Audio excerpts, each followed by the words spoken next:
Welcome back to our channel. और यहाँ पर मैं आपके लिए क्लास 9th की chapter 2 the sound of music start करने वाली हूँ। बट हाँ, जैसा कि हम सभी जानते हैं, आप सभी जानते हैं कि जब भी मैं कोई चैप्टर एक्सप्लेन करती हूँ तो उसके बारे में, उसके पहले मैं उसके राइटर के बारे में आपको ज़रूर बताती हूँ, जो कि बहुत ही ज़्यादा इम्पोर्टेंट है। आखिरकार हमें ये तो पता चले कि हमारे लिए इतना इम्पोर्टेंट वर्क कौन कर रहा है, right.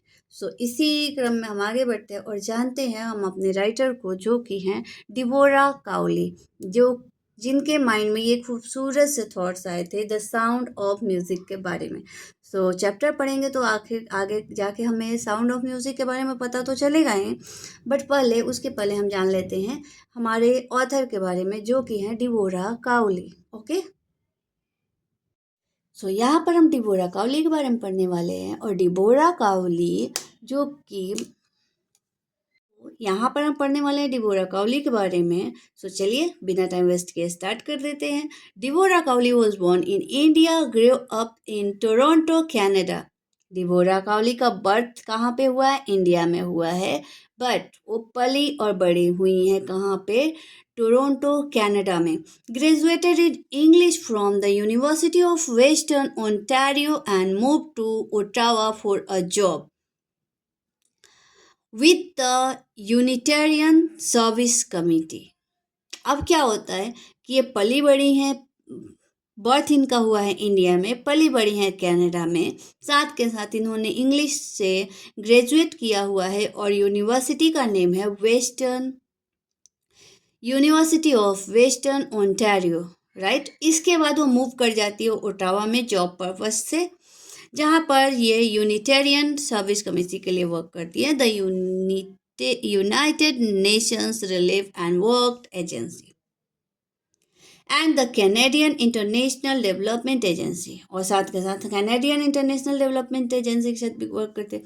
C also work as a freelance reporter for CBC radio.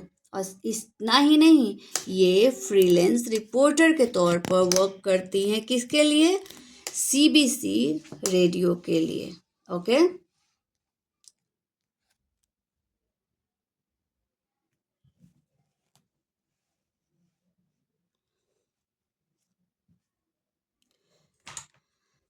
And road the first official guide book of Cairo. साथ के साथ इन्होंने कायरो का फर्स्ट ऑफिशियल गाइड बुक भी राइट किया। बट ये तो इनके बारे में हुआ, बट हम इनको क्यों पढ़ रहे हैं ये हमारे लिए बहुत ज़्यादा इम्पोर्टेंट है, because Deborah Cowley is the author of the sound of music.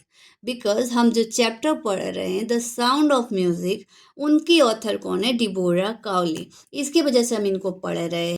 सो ये तो हुआ हमारे चैप्टर का नेम। अब हम थोड़े से और चैप्टर को के बारे में जान लेते हैं।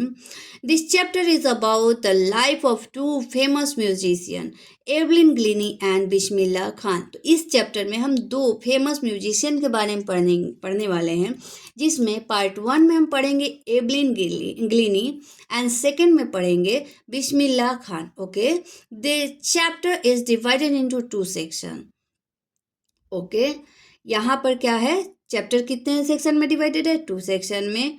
और जैसा कि मैंने आपको बताया कि आपको यहाँ पर जो फर्स्ट सेक्शन है, with the first section focusing on Glennie's journey to becoming a successful musician, जहाँ पे हम ग्लीनी यानी कि ग्लीनी के बारे में हम जानेंगे, एवलिन ग्लीनी के बारे में, उनकी जर्नी को हम जानेंगे, थ्रू आउट जर्नी को, कि वो कैसे बिना, जबकि वो सुन भी नहीं सकती हैं, उनको हियरिंग डिसेबिलिटी है, उसके बाद वो कैसे म्यूजिशियन बनती है, वो भी सक्सेसफुल म्यूजिशियन, ऐसा वैसा नहीं।